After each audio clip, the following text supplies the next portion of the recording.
Welcome back to Minnesota Live. Since 1987, Youth Frontiers has reached nearly 2.2 million students and educators and leaders across the Midwest.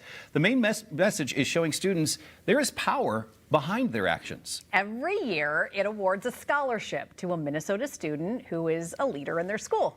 Megan Yates with Youth Frontiers is here, along with their 2026 Chuck Denny Legacy Character Award recipient. We have Tessa Marton. Hello, both of you. Thank you. Thanks for having us. Yeah, thanks for being here. Megan, let me just start with you and Youth Frontiers. And for folks who maybe are not familiar with Youth Frontiers, tell us a little bit about the retreats that you offer, kind of how it works. Yeah, like you said, we've been around since 1987.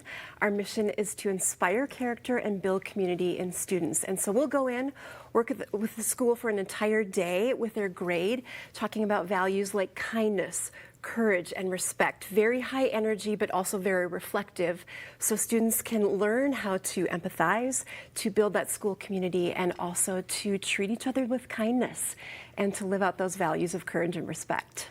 As time has gone on from 87 to now, Yes. We've seen a lot of changes, especially at schools with friends and peers and mental health. How important is this leadership? How important is it to, say, hey, that's not okay, or this is okay, or I'm here for you these days? Well, at the core are timeless values like kindness, courage, and respect that stand the test of time. So we come in and we say, just because you're not friends doesn't mean you have to be enemies. How do you look at the other and really include? And then how do you look at yourself and act with courage? So we get all those students together in a room in a very unique way. And again, like I said, very high energy, but also very reflective so that they can talk about those and how those character traits are impacting them, but impacting their peers and their students around them. And you guys get in early. You get in with the young kids and you kind of follow them through school. Yes, we start with 4th and 5th graders for our kindness retreat, and then we work with our middle schoolers on our courage retreat, and then all the way up to high school, usually 9th and 10th grade on the respect retreat. We also have adult programming as well, but our main focus is those students to help them live and lead with character as they grow from younger to older and then turn into amazing students like transitions perfectly into the high school. You have been a part of this program for quite a while.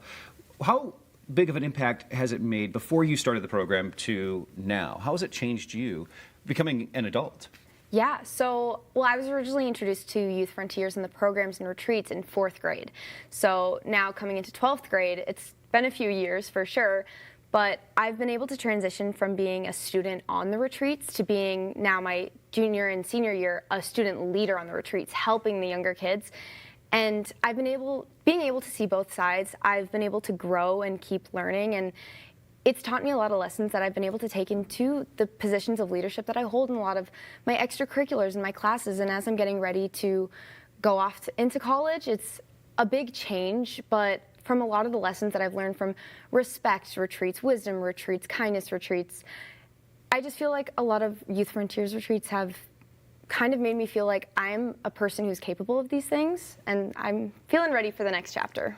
And a big congratulations, because you are the 2026 Chuck Denny Legacy Character Award recipient. Congratulations. Thank you That's a very big much. title. Yes. What does it mean to you to win this?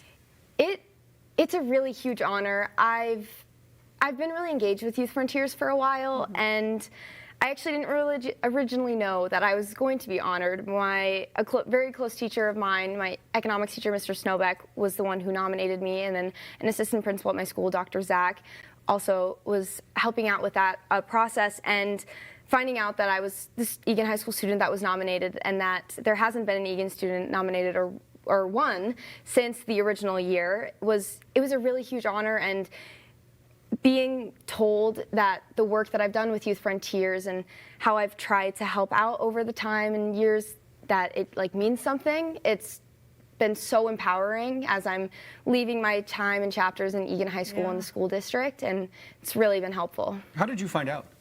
I was at a Model United Nations conference. I was in line at a sushi restaurant, actually, between delegation meetings, and I got a call from a district number, the same one that you get when you're in trouble. You're either in trouble or it's a snow day. In trouble. I got those calls. Yeah, sorry. Not that I would When there's a know. snow emergency, Hutch. I thought it was a snow day, personally. But I picked up, and it was my teacher, Mr. Snowbeck, and he started off the call saying, you know, it was a really tough application process. There was a record number of applications. There was a lot of competition this year, but, you know, Youth Frontiers just called to let me know that Tessa Marton, you are going to be the 2026 Character Award winner, and I said thank you. I picked up my sushi, I sat down, and I immediately called my parents, and it was just such a big moment for me. Well, and then I went right back to Model UN. That's so cool. So Thank Megan, you mentioned, Tessa mentioned a record number of nominations this year. How on earth do you guys decide who is the recipient of this $5,000 grant? Yes, it is tough, but the unique thing about the Character Award is that students are nominated by their educators. So like she said, big shout out to Dr. Peter Zach and Mitchell Snowbeck from Eden High School for nominating her. But they're all scored, and then they're narrowed down to the top 4 candidates. And in those top 4, we interview those candidates with their educator together to talk about their leadership, how they're showing up with character in their schools. And then I happen to be part of the selection committee this year who ultimately chose Tessa just because she stood out in amazing ways, not because of her academics or achievements, while that's vital and important, but for how she leads with character and includes others. And one really unique thing about the comments that we got from her educators is that they say she is one of the most impactful students to ever walk the halls of Egan High School. That is amazing, but she does it with such humility and grace and respectfulness, and that is a person of character that we definitely want to highlight. And I want to put this in Hutch terms. You want to be a space doctor. Yes. Explain that. What does that mean for someone like me who grew up in Florida and had a Florida education? What does that mean, a space doctor? So next year I'll be attending the University of Michigan, and I'm going to be majoring in molecular biology. But what I want to do with that is I want to go into space physiology, which is essentially mixing 2 areas of science that I'm really interested in, which is life sciences, medicine, biology, which I've spent a good part of my high school years studying and doing a lot of my extracurriculars related to, but also ever since I've been younger, I've had a really big interest in space.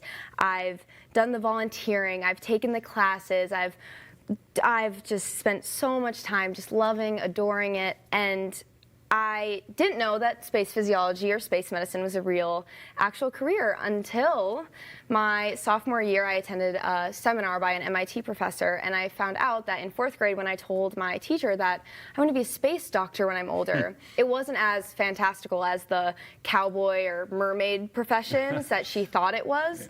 And space physiology it's a real area of science that I'm really excited to start pursuing next year when I head off to college. Well, Megan and I will cover your first launch. Okay. All right? Okay. We're going to be out at Port Canaveral, and we are going to watch it. I'm excited. Tessa and Megan, thank you so much. We do want to mention that there is a luncheon that is happening, a Youth Frontiers Leadership Luncheon on Friday, where Tessa is going to be honored. It's happening at the Hyatt Regency in downtown Minneapolis, and tickets are still available if you'd like to attend. We'll post a link so you can grab a spot. Also, I'll post a link with more information about the nonprofit Youth Frontiers on our website, minnesotalive.com.